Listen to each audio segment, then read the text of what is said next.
Tonight on Joy News Prime, home of independent, fearless and credible journalism, Attorney General designate Godfrey Dame defends government's decision not to seek parliamentary approval to engage transaction advisors for the controversial Japa deal.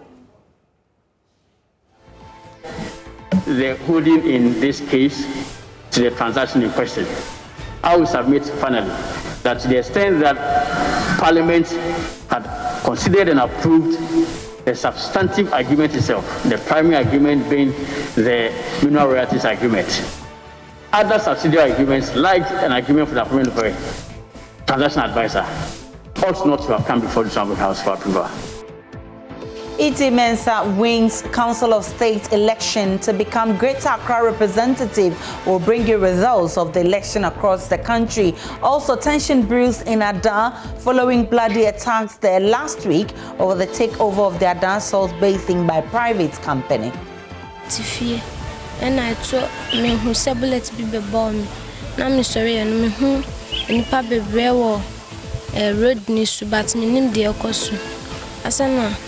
Oma fa me hu se ka ni akọ am komi papa ho asa na ma fam ko doctor me hu ya me ya menti me dede. In business, civil society organizations against the Japa royalties deal describe withdrawal of Databank as transaction advisor as preemptive, calculated to cure issue of conflict of interest by the finance minister. We're live from our Kokomlimle studios in Accra, also on your digital terrestrial TV because we're free to air on DSTV channel 421 and Go TV channel 144. Do stay tuned in.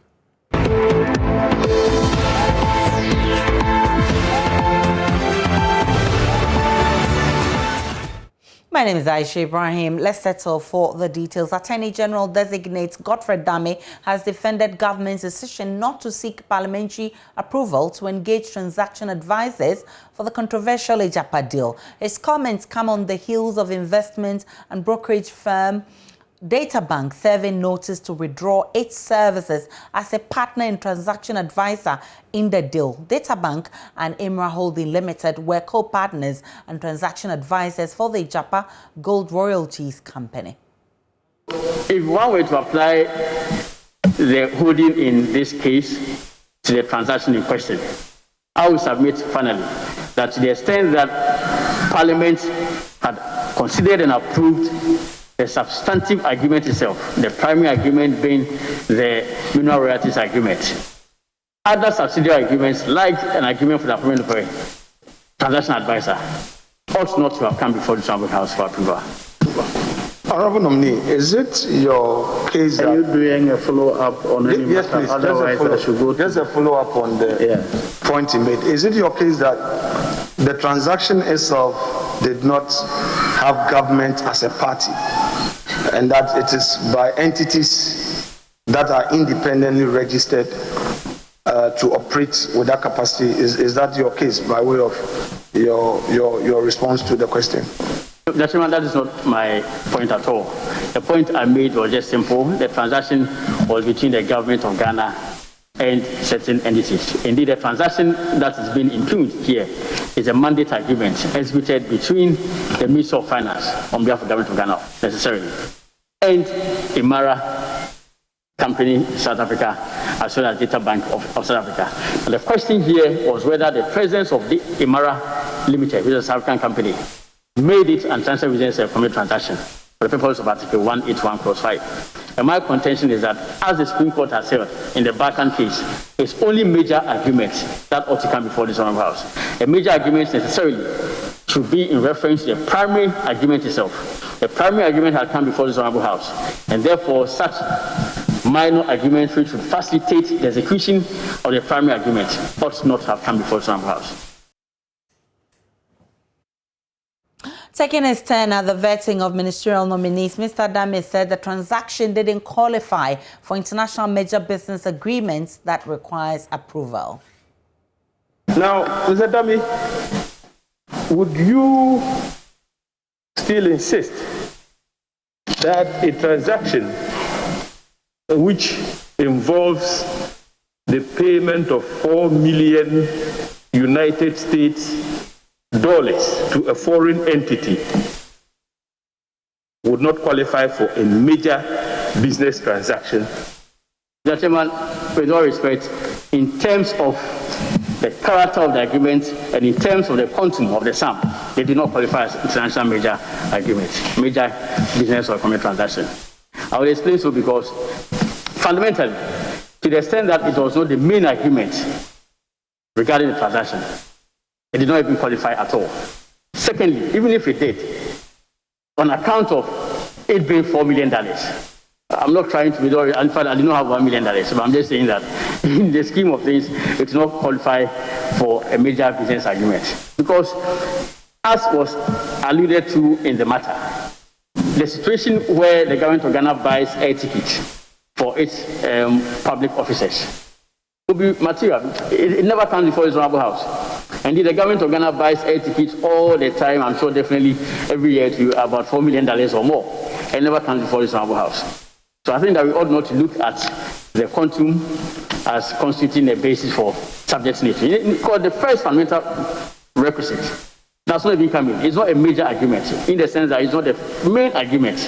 It's only a subsidiary agreement or an agreement which facilitates the execution of the main agreement.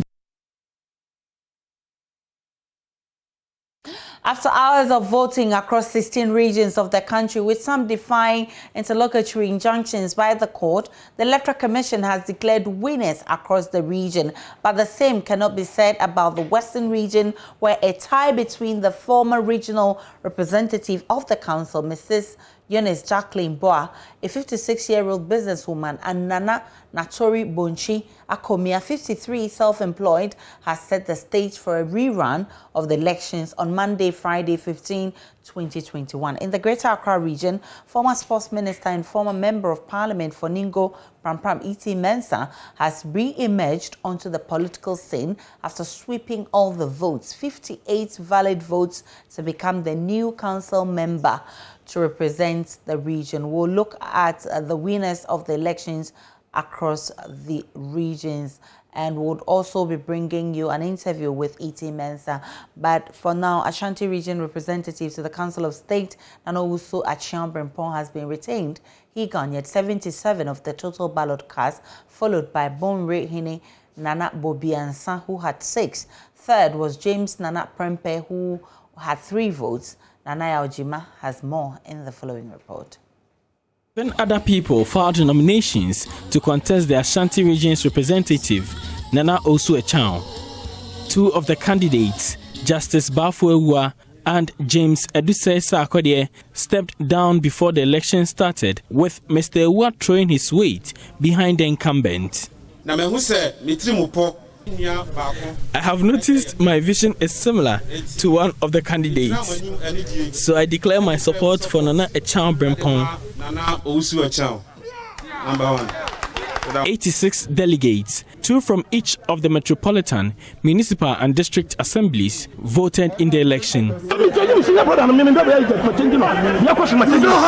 Intermittently, confusion rocked the election as some of the delegates attempted to take pictures of their ballot cast. Police had to step in to help the Electoral Commission maintain peace and keep the process going. Suspense, which comes with the counting of elections, ended at the count of the ballots of Nana Osu Echao, who was first on the list after he polled 77 votes. Here is EC Chair in the Ashanti region, Benjamin Banobio. Nana Osu Echao Brempong se onuna yayino se onko gina santimanim was Council of State. So Nana Yama Utukwa. Meanwhile, the elected representative, Nana Osu Echao Brempong, pledged to work within the dictates of the Constitution. While with the Council, I would focus my energy on what I believe are the priorities in the great region Ashanti. I'll continue to push the government's agenda on agriculture, such as planting for food and jobs, planting for exports, etc., to enhance the livelihood of people in the Ashanti region. As far as I'm concerned, you work tirelessly to protect the good name of our great kingdom and improve the development of this region. For Joy News, Nana Ojima reporting.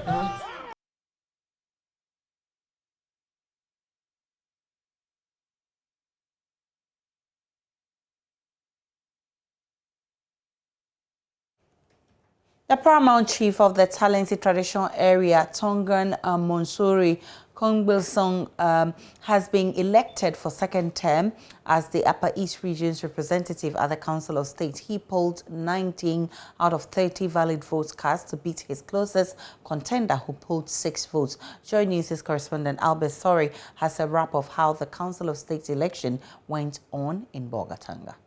Right, so today the Upper East Regional Council of State election has taken place here at the conference hall of the Regional House of Chiefs. We had 5 persons who were contesting in this year's Council of State election in the Upper East region. They include the paramount chief of the Talented Traditional Area, Tongran Kubuso Nalevtang. He was actually seeking re-election for a second term. Then we have Adaklu Eric Legeyela. He is a teacher by profession. We also have Yamot, who is a businessman. And then Akamboy Ayira Bisa, who is a public servant and also the paramount chief of the China Traditional Area, Itundini Adiayali Thomas Moore. It was a generally peaceful process. We had 30 delegates who were voting in this election. The election took place in just less than an hour, and this is how the regional director of the Electoral Commission, that's how he announced the results at the end of the poll today. The total valid vote, we had 30. Total rejected votes, 0. Total vote cast 30. It means that there was no spoiled ballot or rejected ballot. And in order of ascension, that is how the results were obtained. Candidate number 2, Akurugu Eric Ayi Giyala had 0. Yaumot had 0. Dr. Akamboy Ayiri Bisia had 5 votes. Ditundini Adial Thomas Mori had 6 votes. And candidate number 1, Musori Kumbil Son Namta Blektang, had 19 votes. On behalf of the chairperson of Electoral Commission, I declared candidate number 1, Musori Kabusong Nantam Lentang, elected as the rep for the Upper East region.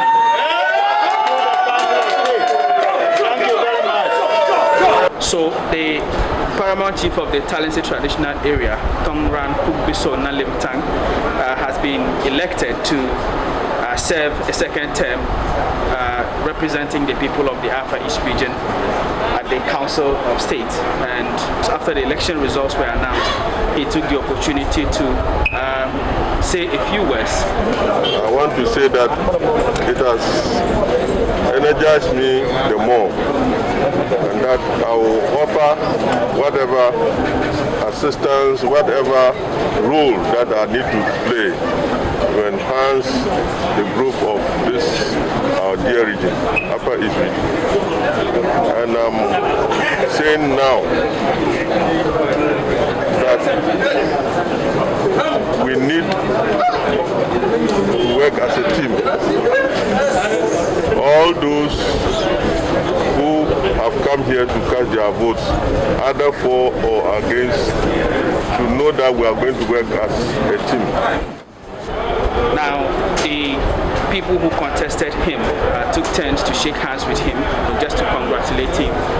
And that is how the election here at the conference hall of the Regional House of Chiefs was wrapped up. Reporting for Joy News, my name is Albert Sori.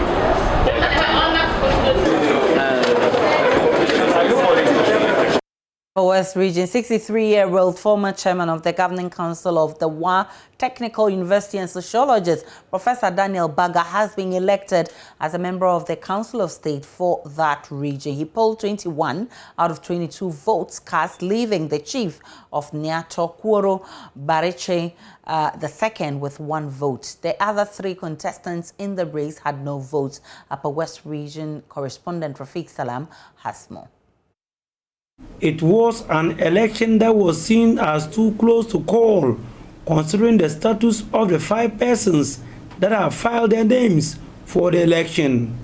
Professor Daniel Baga, though the front runner in the election because of the fierce loyal support he seemed to have from the 10 municipal and district chief executives and 7 presiding members carefully handpicked for the election, he's still not sure of victory. He has been on this road before and knows the deceptive nature of delegates who promised him victory, but he ended up being the vanquished. Oh, it's a game. Now, when you go into a game, you're either going in to win or to lose. You can't have both. So anytime I lost, I wasn't surprised. Beneath the holding of the election was the interlocutory injunction filed at the High Court on Thursday by a member of the Japa Municipal Assembly, Honorable Jives Dokatinge, to stop the EC from going ahead with the election. The Upper West Region's EC Director, Ali Osman Adamu, went ahead with the election, claiming that neither has he heard of the interlocutory injunction or being served any summon. I came from my travel. I came straight, drove to the office, entered my office, and I came in to conduct the elections. I'm not aware of any injunction, and nobody has told me or given me any injunction. However, at the forecourt of the EC, our camera captured motion for interlocutory injunction and supported affidavit bearing the name of Honorable Jives Dokatinge lying on the bare floor. All the 22 delegates cast their ballots at the conference room located at the first floor of the building, except the Japa Municipal Chief Executive, Christine Bombanya Amadou, who had mobility challenges as a result of a fracture she had on her metatarsal. The ballot box in paper was sent to her at the reception at the ground floor to cast her ballot. The keen contest expected rather turned into a one-horse race in the end, and 63-year-old sociologist Professor Daniel Baga polled 21 votes, leaving the chief of Niato, Kworo Bareche, with a single vote. The other 3 candidates, former Lora District Chief Executive Pascal Dere, Business Development Consultant Abubakar Sadiq Muaisin, and Chief of Banco Emmanuel Munyori, had no vote. Yeah, but I bring in a lot of, what do you call it, you know, I have been in the academia for long, spanning over 28 years, and I've taught at all levels, headed institutions, and so at least I have a lot of wealth of experience. We'll take a break on Joy News Prime, but for you watching on Joy Prime, that'll be it for the bulletin. We must apologize for the interruption in the vetting session in Parliament. We'll try and fix it and bring it back, but the news continues on Joy News.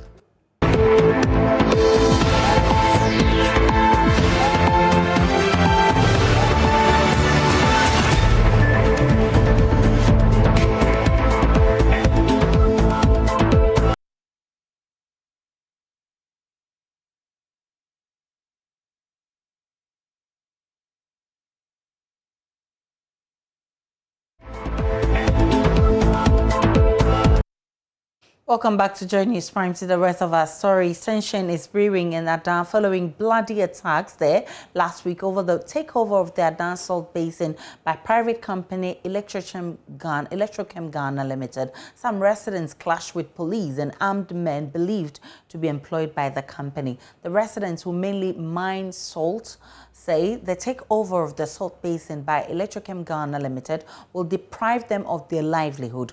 Kwame Yanka visited the area and has come through with this report. Residents of communities along the Songo Lagoon enclave have been mining salt for decades. Last year, government granted Electrochem Ghana Limited, a subsidiary of Magdan Group, a lease to mine salt in the area. But the locals say the lease will not only take away their source of livelihood, but deprive them of their lands. Over the last few weeks, the residents have embarked on demonstrations to register their opposition to the project. The latest demonstration held last Friday resulted in scores of people getting injured after they clashed with armed men said to be protecting the company's premises. Although no life was lost, a 15-year-old Class 6 pupil was among victims of the shooting. Meti sound but minim de kosu meti fie and I to me hu se bullet bi be bomb na me sorry and me hu nipa bebre wo road ni su but minim de kosu asana o ma ko ma fa me hu se ka ni akọ am ko mi papa ho asana ma fam ko doctor me hu ya me ya menti men didi. One of the victims, Emmanuel Colley, is accusing the police of being complicit in the matter. He says he saw police personnel among the armed men. On the way going, there's a police car and the assembly task force. So they are in the car shooting. So before I will reach there, then they are coming, chasing me with their car. So I have to run for life because I don't know. So I leave the motor and two of them chasing me with the gun, holding cutlass. So I ran to a town called Madagbe. So they chased me to that place. They catch me, they were use the cutlass on me to cut my back. That's the one that I showed to you.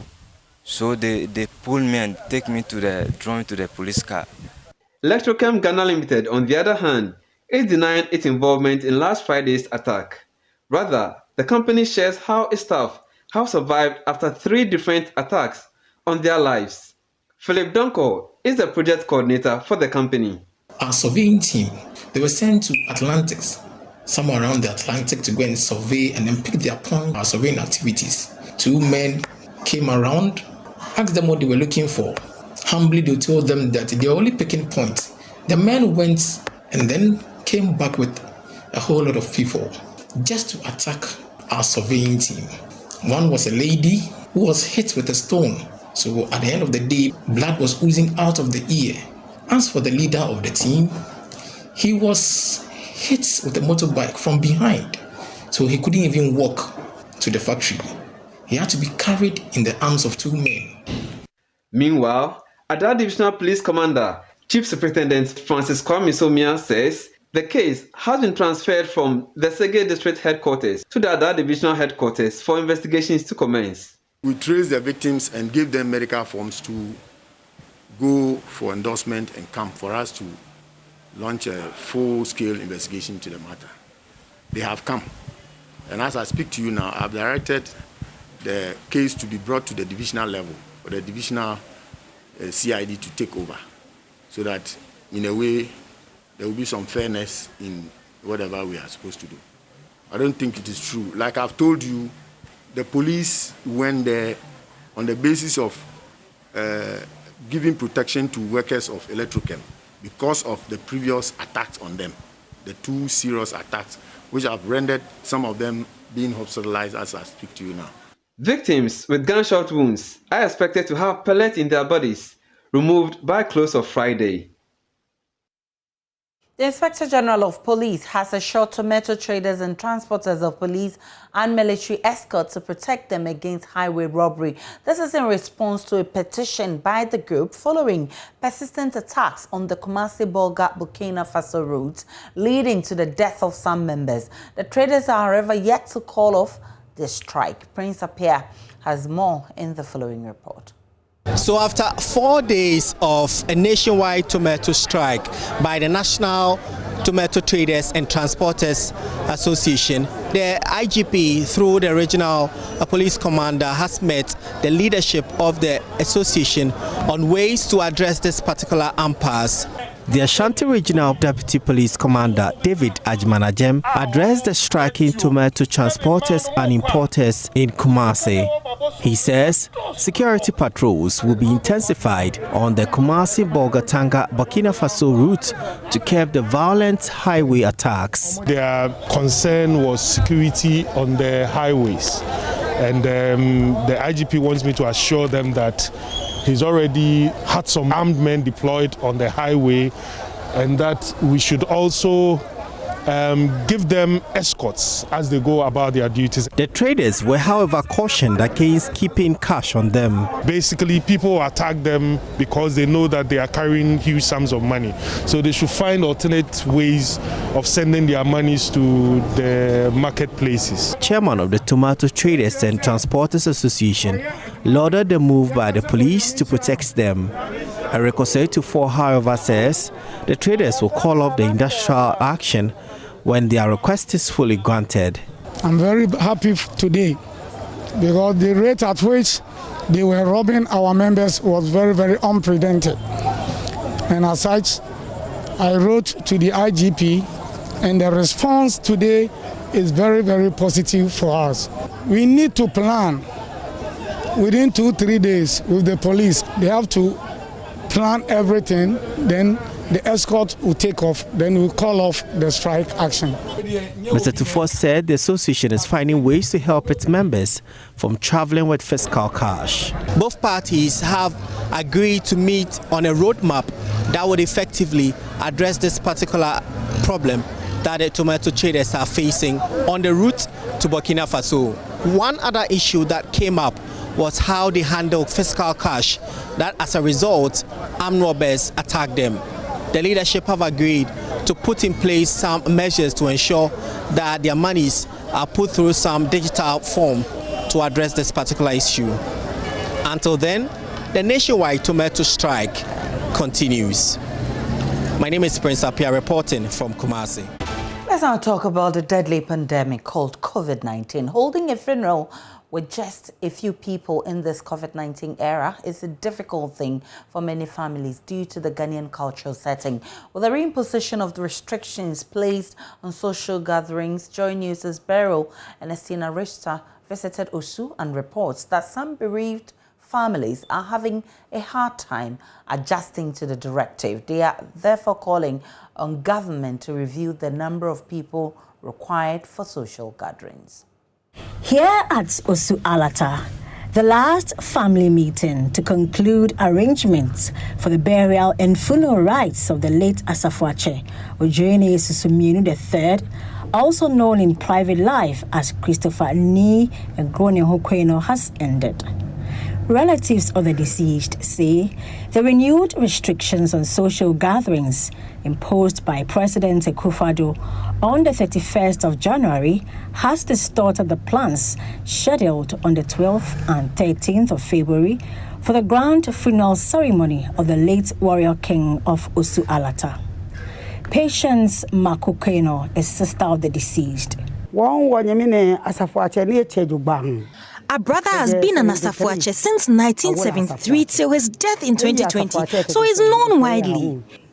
Even on the day of the announcement, we sent messages around to inform people about our funeral plans. When I heard the news, in fact, I could not sleep. I became sad. People started calling to ask me the way forward.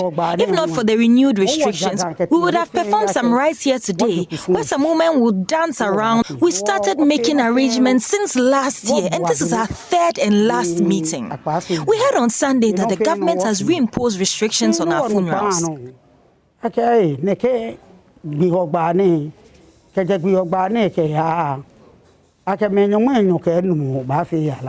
She explains why it had to take the family a long time to plan and prepare for the burial and funeral of their kinsman since his death on the 31st of October 2020. I know there are people out there wondering why we have waited this long to bury him. The issue here is that because of my brother's status in society, we cannot bury him like we bury commoners. With a couple 25, how many people will the Council of Elders and other kinsmen delegate to attend the funeral, and even family members who also attend the funeral? For example, if we are allowed to have about 100 people attend this funeral, we will be very grateful to the government. She's worried money invested into the event will go waste.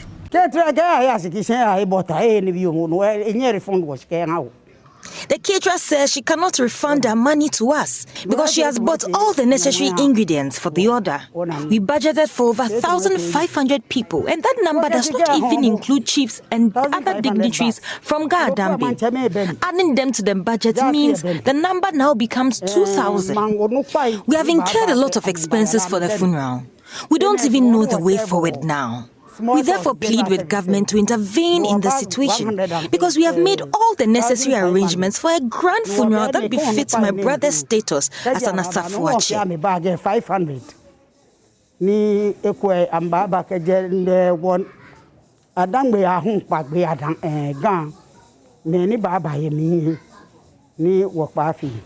According to her, the spirit of her late brother will not be happy with the current arrangements for his funeral. He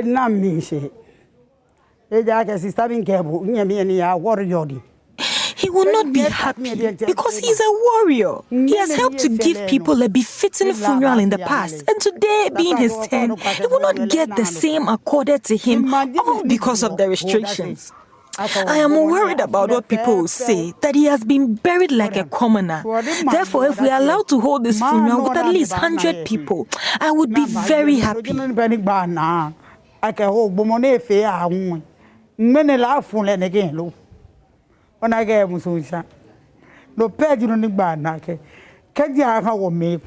least 100.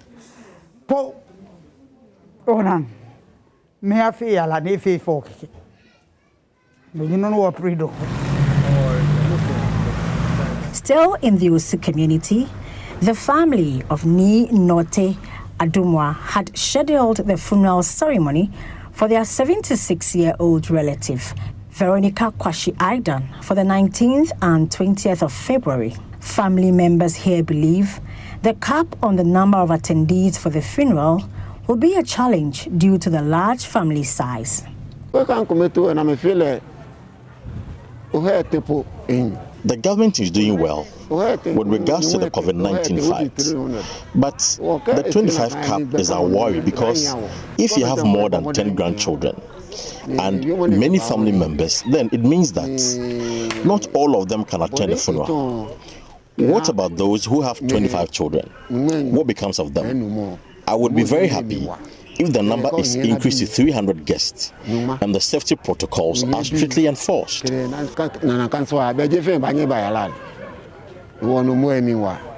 Family members are not the only ones affected by these restrictions.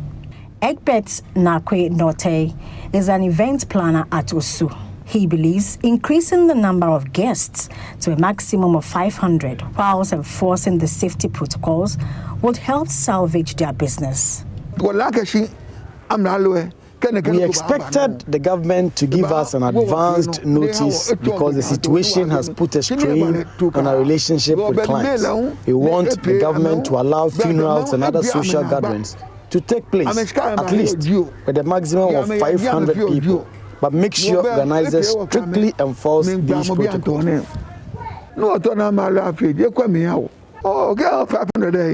With the COVID-19 pandemic still biting hard and shattering all facets of the economy, it seems family members, vendors, and other interested parties will have to find ways and means of holding events with a specified number of guests imposed by government. Beryl Ernestina Rich Test reports for Joy News.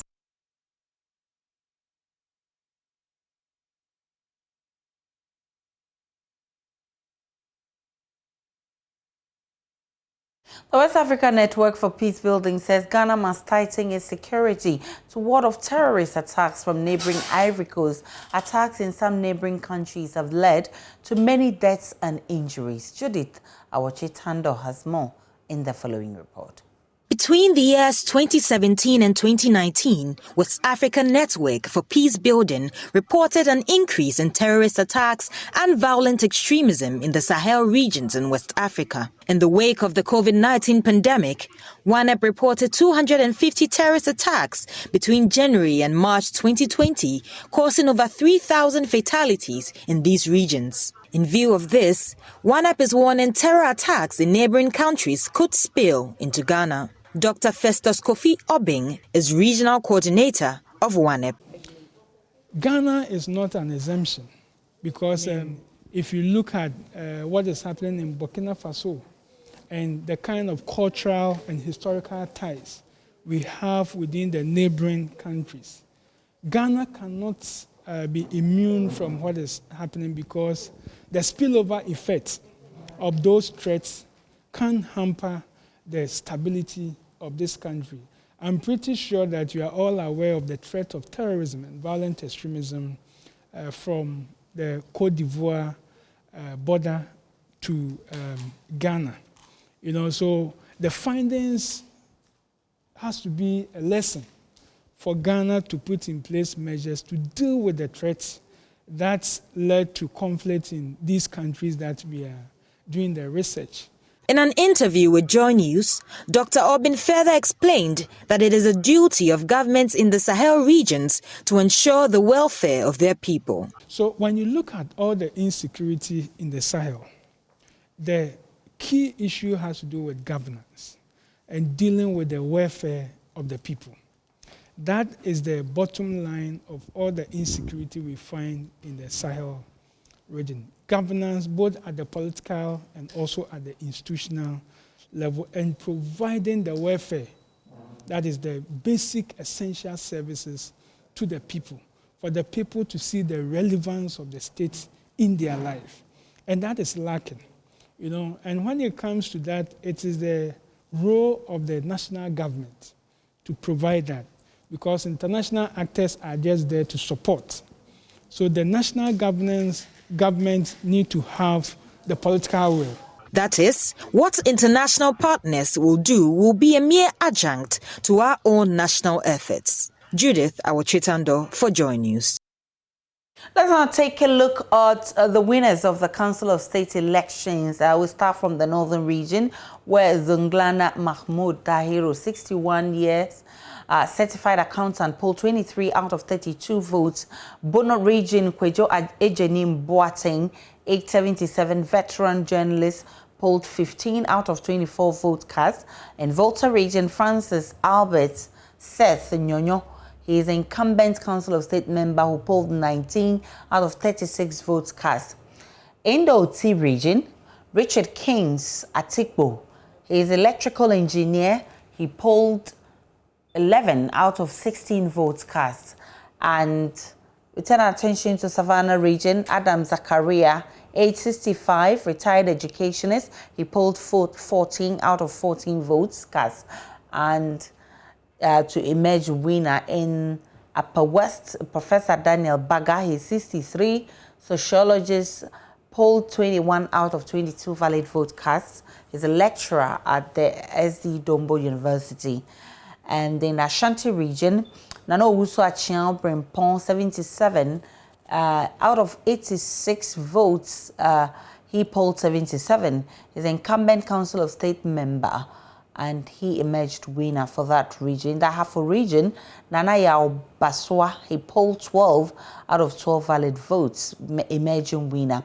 In the eastern region, Pa Kofi Ansong, he secured 100% of the votes, 66 out of 66 valid votes cast.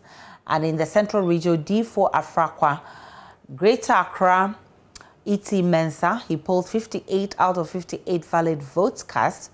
In the northeast region, Omar Sanda, former MP for Chirpane, emerged winner in Chirpane. That's Omar Sanda there. In the western north region, we have Katechie Kwesi Bumangama, who emerged winner in that region. Tongran Kumbilsong also emerged winner in the Upper East region because he's incumbent Council of State member. He polled 19 out of 30 valid votes cast. In the Western region, a tie between former regional representative of the council, Mrs. Eunice Jacqueline Boa, a 56-year-old businesswoman, and Nana Natori Bonchi Akomia. He's also 53, self-employed. A rerun has been scheduled to take place on Monday, February 15, 2021.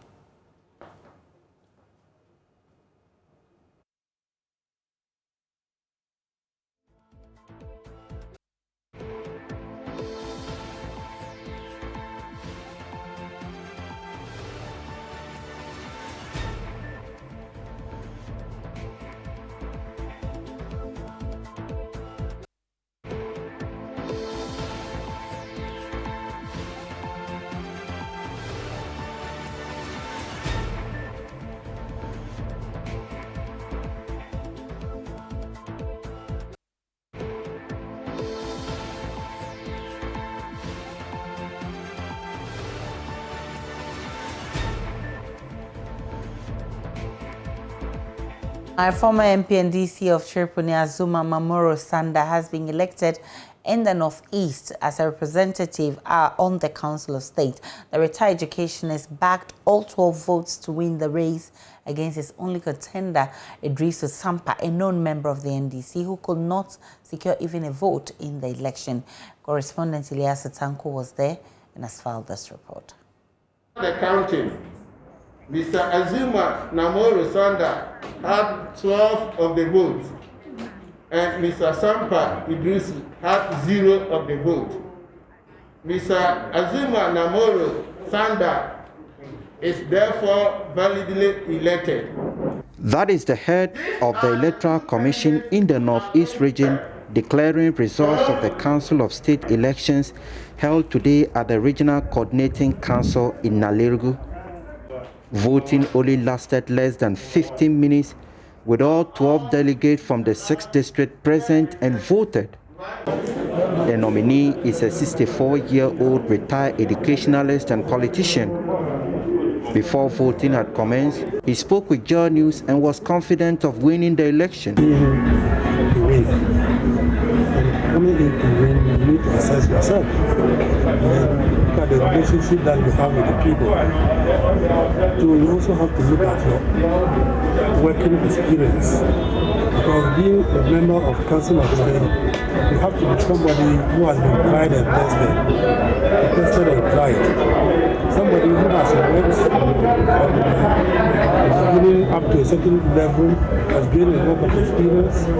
Somebody also who has gotten to some age level, and then with wisdom can get there and then advise the president and the cabinet. And I think I'm somebody who has gone through this. The Electoral Commissioner earlier before voting started announced the withdrawal of one of the candidates, 73-year-old Kologu Mamara, who is said to be a Mamprusi native of Walewale in the West Mamprusi municipality.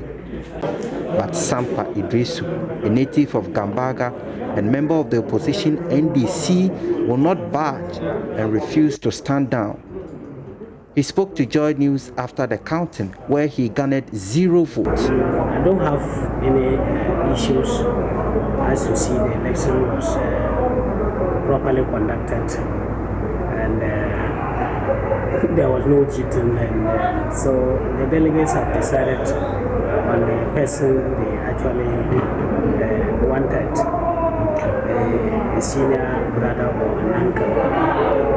I'm okay with it. I know as Mampresis and Japosis were playmates, so you could see that I was here chatting and playing with him.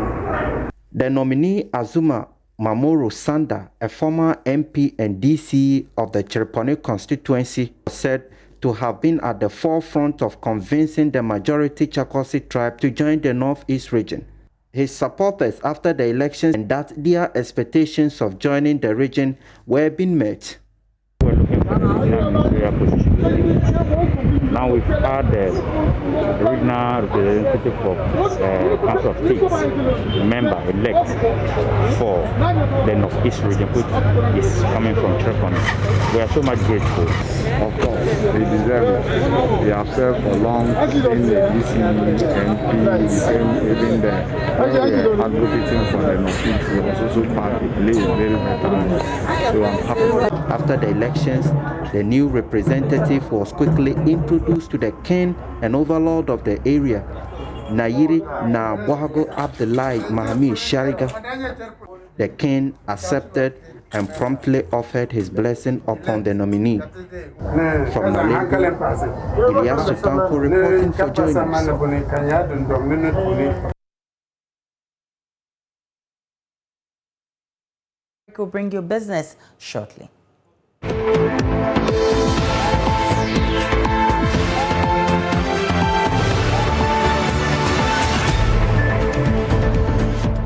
Time now for business. We begin with 15 civil society organizations against the Japa deal who have described the withdrawal of Databank as a transaction advisor as preemptive, calculated to cure the issue of conflict of interest by the finance minister designate Ken Ofori-Atta, who will appear before Parliament's vetting committee next Tuesday.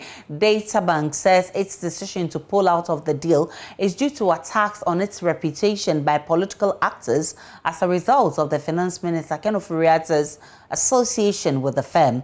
Here's a quote from the letter signed by the group CEO of Databank, Kojo Adai-Mensah, and it reads: the board of Databank, whilst being convinced about the immeasurable benefits to be reaped by the Republic of Ghana from the transaction, it is of the view that the tumult generated by the involvement of Databank in the transaction, coupled with insinuations and aspersions cast on the reputation of the company in the lead-up to the election, not only grossly compromises the ability to execute such a market-sensitive and novel transaction, but also has a real tendency to severely damage the invaluable business reputation of Databank, and is signed by Kojo Adai-Mensah, who is Group CEO of Databank.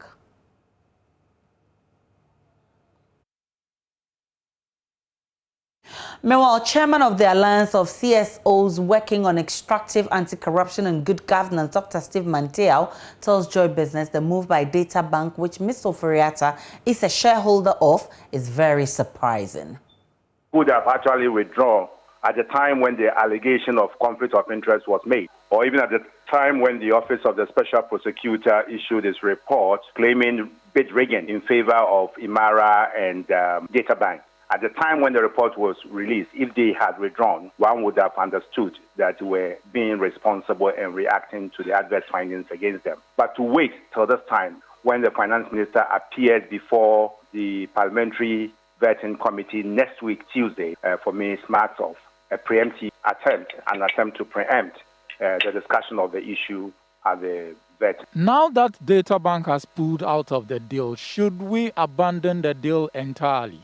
Yeah, I'm pretty sure it will have some ramifications for the entire transaction. But like I said, the move by Databank was only a minute aspect of the concerns raised. The fact that Japa is registered in the tax haven itself is problematic for a country that is trying and working very hard to stem illicit financial flow.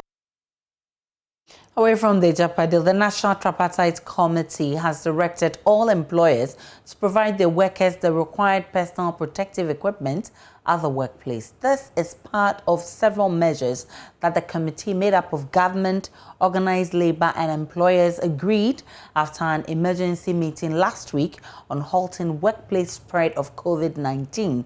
George Riafi has more in the following report. Membership of the Tripartite Committee, which is made up of the Minister of Employment and Labour Relations, the Secretary General of TUC, and the Chief Executive of the Ghana Employers Association. The committee is often known for negotiations on the new national minimum wage and reviewing conditions of workers in the country. The committee, after meeting last week, also agreed and directed the Labour Department and Factory Inspectorate to constitute a joint task force to monitor compliance on these COVID measures. They are also being advised to report to the Ministry of Employment and Labour Relations on the level of compliance and the necessary action taken against firms that are failing to comply. The committee was of the view that the employers should also make sure that the workplace is regularly fumigated and schedules posted on the notice board. Employers will also be in charge to make sure that there is an enabling environment for physical distancing at the workplace. They also added that there should be the necessary shift system for employees and allow those who can work from home to do so without compromising on standards. But for many, the critical question here is how is government going to ensure that all these measures are complied with, looking at the current financial challenges facing most businesses that have been hit badly by the aftershocks of the first wave of COVID-19. Let's zoom on COVID-19 because Labour consultant Austin Game is warning of more layoffs as a result of the impact of the second wave of COVID-19 on businesses. Data from the Ghana Employers Association shows that more than 40,000 workers were sent home last year as a result of the pandemic. The employees were, however, told that they will be called back to work when the situation stabilizes. But speaking on PM Express, Mr. Game said the current challenges facing many businesses will make it difficult to call workers back. It's likely. The reality is that business tries on having voluntary customers willing to pay you for your services. And if you don't have customers, it means you are not in business. And this must be clearly understood by everybody, because there is nothing you can do if you don't have customers. And so in the midst of these challenges, obviously, customers are, dwindling. Some are not even in business, some businesses are not in business, and therefore they can't do business with you. So clearly what we should understand is that if they cannot keep you, either for the period without pay, so that when all is well and the business is back, you return to work and continue from where you left off as if you did not break service. That is a layoff. When you are terminated, it means maybe some level of incompetency, which is not the case today. It's not a force majeure. This is pandemic. And therefore, layoff is the right thing to do when it becomes very necessary. Unlike the case of Casapreco, who have found some going beyond familiar boundaries, the familiar boundary of producing alcohol and shifting rightly to sanitizer, and people are patronizing it. That is what you call innovation in action, not talking shop. So we don't have to be creative. Today, those who are into learning and training and they have to find innovative means of teaching online properly, so as if the people are with you in the face-to-face. We all know the hotels are in trouble. What can they do? They can produce and deliver to your home. It will be up to a point. They cannot survive it that way because accommodation in the hotels is what survives them. And so if they are not going to have visitors from Europe, from America, from other countries, and from Ghana, then they are in for trouble. So it must be understood by all. Let's not pressurize ourselves. Let's agree to work mutually to the benefit of everybody. Among 5 sub-Saharan African countries that Standard Bank, parent company of Stanbic Bank, considered for Consumer Insight report, Ghana was ranked 4th with the highest prices of consumer goods. Here's Charles Nixon Yaboa with more. This is a consumer insight survey conducted by Standard Bank, parent company of Stanbic Bank. Indeed, 5 emerging and middle income countries were surveyed. That is South Africa, Nigeria, Ethiopia, Ghana, and Kenya.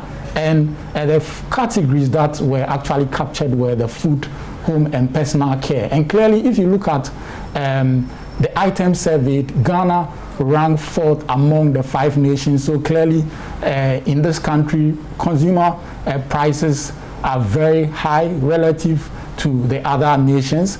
And if you look at the food group, for instance, 1 loaf of bread is the most expensive among the 5 nations. Again, if you look at 2 kilograms of rice, it is quite expensive with the exception of Nigeria, which had the most expensive price. The same applies to the home and personal care. And from the survey, as we've been saying over the period or over the years, consumer goods are very expensive in Ghana, and that has contributed to the higher inflation rate that we are seeing. These countries, with the exception of Nigeria that recently saw inflation rate skyrocketing because of certain challenges within the economy, these countries have inflation rate below 10%. In South Africa, for instance, inflation rate is very low. That's why cost of credit is very, very cheaper in South Africa. So going forward, we expect that we'll see an improved business environment that will contribute to a reduction in consumer goods, in price of consumer goods and services, and that will come as a good omen for the nation, because when we are able to subside prices of consumer goods, it would also have a rippling effect on inflation. When inflation goes down, then we are expected to see some level of easing in cost of credit or reduction in lending rate, and that is what we anticipate to witness in this country. So clearly, overall, I mean, the survey shows that consumer goods are quite expensive in this country, and that has been the situation for some time now. If you look at these emerging and middle income economies, consumer goods are relatively cheaper over there relative to Ghana. So we want to see more action from the policymakers to make the business environment very less costly, so that we could see items going down. The intended integration of the National Biometric Database of the Driver and Vehicle Licensing Authority, DVLA, and the Ghana Revenue Authority to enhance tax collection is almost complete. This is the assurance from the Deputy Chief Executive of DVLA, Prince Opokwe-Dusay. According to him, the reform has been a major activity for the authority and expected to go live before the end of the year. He was speaking to Joy Business after a stakeholder engagement on eye tests for existing and prospective drivers in Accra. The quest to streamline the country's database has received some boost in the past few years with the introduction of the tax identification number and the National Identification Card. This is to support in revenue mobilization and tracking suspected crimes or fake insurance registrations for vehicles. According to the DVLA, the integration process for the National Insurance Commission, Ghana Revenue Authority, and the Licensing Authority is almost complete. Deputy Chief Executive Prince Edusei Poku tells Joy Business that the integrated process will go live before the close of this year. So that is ongoing. We are also working with the NIC, National Insurance Commission, and other insurance companies individually to ensure that we get a full integration. There's also a project with the GRA to ensure once again that we provide enough data on vehicle owners to the tax authorities for obvious reasons, for tax purposes. The GRA one, when are we going to see it? I'm interested in both the GRA one and the NIC one, because it's very, very critical. When are we going to see it? Because the talk has been ongoing since last year. Well, I can say that we are moving quite close to seeing that these two come to pass. I cannot before the end of this year. Yes, definitely. I'm sure before the end of this year we'll come out with. Mr. Edusei Poku spoke to Joy Business after an engagement with stakeholders on the provision of eye tests for drivers as part of the amended traffic regulation. Kafui Semevo is Director of Driver Training at the DVLA. Body who doesn't have a driver's license and is applying for the first time. Now, we are also mindful of the fact that we are not in a rush to implement this, because we want it to be implemented in a manner that will give us the desired results that benefits the country as a whole. So we'll look at the inputs that have come, and if we have to change the date, we'll come back to announce the new date for that. The second phase will be looking at drivers who already have driver's license and the licenses are due for renewal or for upgrade, because the upgrading process also requires that you undergo some eye tests. So these are the two strategies in place here. The amendment will see a marginal upward adjustment in the fees for acquiring or renewing a driver's license. And that is it for business. Uru Kwamofa is coming away with the very latest from the sports world.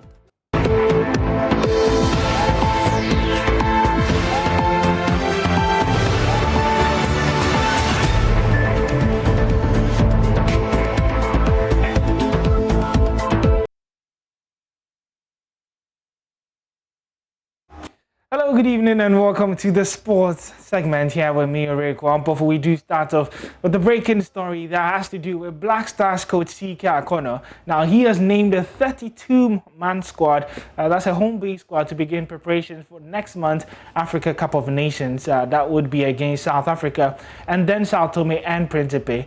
Ghana is scheduled to take on the Bafana in round 5 of the qualifiers before tackling Sao Tome in the final qualifier. The Black Stars are tied on 9 points at the top of the standings in Group C after 4 matches with just 2 games left, and the team will later be joined by other foreign-based players for the 2 qualifiers.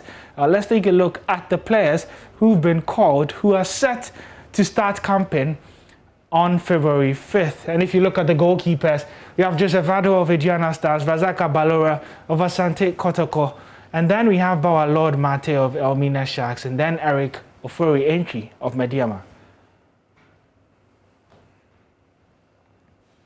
The defender sees Haruna Jamaluddin of Great Olympics, Yusuf Mubarak of Asante Kotoko, as well as Ganyu Ismail.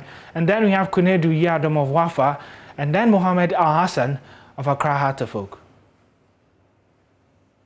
For the fullbacks, Kojo Marco of Ashanti Gold and Christopher Nete of Asante Kotoko both maintain their places in the national team fold. And then we have Ibrahim Moro, who's been impressive this season, coming in, and then Dennis Kosa Akuma of Ebusian Drafts as well. For attacking midfielders, Yohana of Ashanti Gold comes in. Salifu Ibrahim, the man with the most Man of the Match awards this season, Techiman 11 Wonders, finds his way in the team. Max Olabe of Great Olympics, Augustin Boache of Wafa, and then we have Michael Agbakwenu. He's the captain of Dreams FC. The striking force sees Kwame Pepra of Ken Faisal, Diawusi Taylor, who is the top scorer of the Ghana Premier League with 9 goals, Kwame Poku of Asante Kotoko, Joseph Esso, Dreams FC, Evans Eti of Accra Lions, and then we have Andy Kumi Francis of Unistar Academy, Warbeck Techi of Tano Bofuaka. The last 3 are in the Division 1.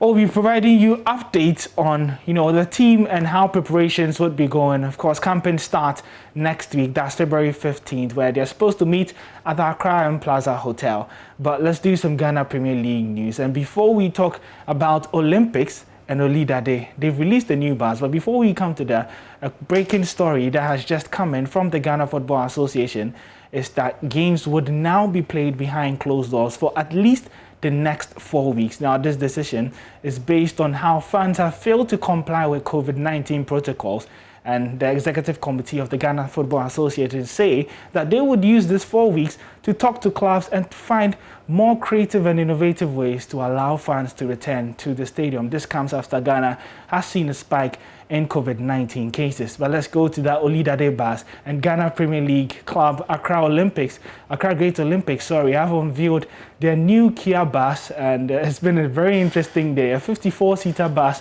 And the ceremony was held at their home venue at the Accra Sports Stadium, which was attended by club officials, management, and board members. Joy Sports Haruna Mubarak was there, and he found this report.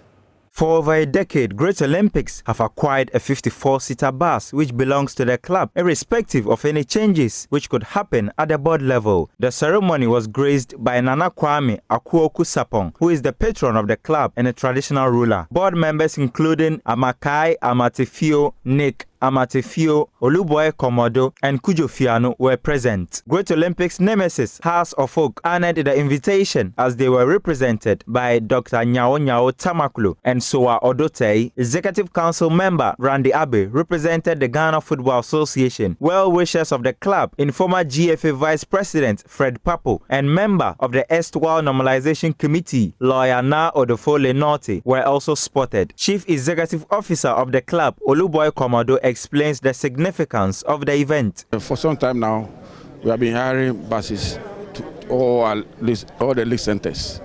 It's a very huge cost to the club. If you have got 2 or 3 directors who have contributed to buy a bus for you, you must acknowledge them and let the world know that this one was brought by Olympics. They have bought it for Olympics, not their personal property. Either to people bought buses or brought certain materials to Olympics. When they leave office, they take it away. This one is for Olympics. Whether they like it or not, those who bought it, whether they like it or not, they have bought it for Olympics and it's for Olympics. So we must rejoice over it. The players too will be motivated that this time they will not go around or wait somewhere for the bus. This time, when they tell you the bus is packed this way, you just go, you walk into the bus and you leave to the center. So it's a great news to the club. Great Olympics have been in superb form this season as they find themselves in the top 5 of the table after week 13. Big buzz on social media because finally Accra Great Olympics do have a team bus, and this comes after their rivals House of Folk also unveiled theirs last season, and so certainly is the way forward for Ghana football. But before we wrap up, let's check out the fixtures for match day 14 of the Ghana Premier League. And remember, because of the directive that just came in, none of these games would have fans. Initially 25% of fans were allowed, but we would not be seeing any fans from tomorrow. And you see the first fixture between Wafa and Ashanti Gold. For Wafa, they still have that 50-game unbeaten run still ongoing. You can find a story on my journal online about how they've kept that going. And then we have Brekum Chelsea hosting 11 Wonders. Dreams FC, 7 matches unbeaten. Will they be able to continue that streak when they host the Diana Stars? Abusia Drafts face Karela, who are the table toppers initially before Asante Kotoko did break that home run that they had. And then we have Mediama host Bechem United. Liberty playing to Allies. Legon Cities face Ken Faisal, both teams in the relegation zone and would be looking for victories. Olympics then host Elmina Sharks. To the English Premier League, and there will be a midday kickoff between Liverpool and Leicester. Fabinho would be missing that game after sustaining yet another injury. Crystal Palace play Burnley, and then Manchester City would be hosting Tottenham Hotspur. For Man City, 15 games that they've won in a row. Pep Guardiola would be facing Jose Mourinho. Brighton and Hove Albion face Aston Villa in the last of Saturday's fixtures. Then on Sunday, we have Southampton facing Wolverhampton Wanderers. Manchester United travel to face West Bromwich Albion. Arsenal host Marcelo Bielsa's Leeds at home. And then Everton play against Fulham. On Monday, we do have some Monday kickoff. That's the Premier League. And then Chelsea would be at home against Newcastle United. So far, Thomas Tuchel hasn't tasted defeat in his reign. To La Liga now, where Atletico Madrid would be hoping to bounce back to winning ways when they travel to face Granada. Sevilla come off the back of a win against FC Barcelona in the first leg of the Copa del Rey. They face Huesca, and then Barcelona would also look to return to winning ways when they face Alaves. On Sunday, Real Madrid would also be in action. They're the defending champions, and they play against Valencia. Then we have the final fixture of the round when Athletic Bilbao travel to face Cadiz. Well, that's how we wrap up the sport. Remember, match day 14 in the Ghana Premier League was supposed to see a tie between Accra Heart of Oak and Asante Kotoko. That's the usual super clash. Unfortunately, that match has been postponed because Kotoko would be facing Algeria's side ES Setif at the Accra Sports Stadium on Sunday for a chance to play in the group stages of the CAF Confederations Cup. And we'll bring you live commentary of that game on Joy 99.7. My name is Oreko Wampofo. This has been The Sport. Welcome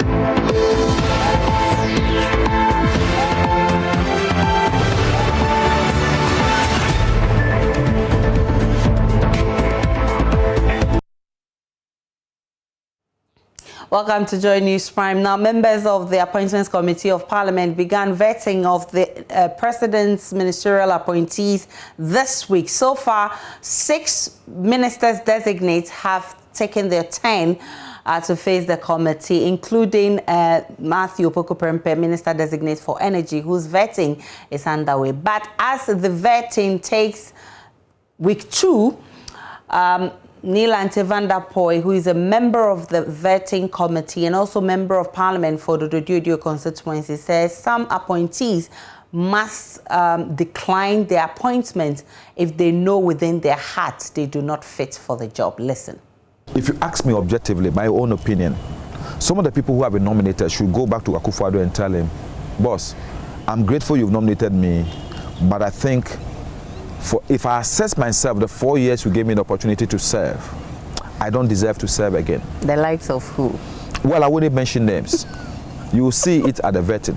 Because obviously to me as a person, if I were those people, I will reject the appointment. The full interview airs a few minutes after the bulletin, 9 p.m. on PM Personality Profile. Do stay tuned in on the Joy News channel. And that's how we wrap up the bulletin tonight. My name is Aisha Ibrahim. Many thanks for watching. Enjoy the rest of our programs.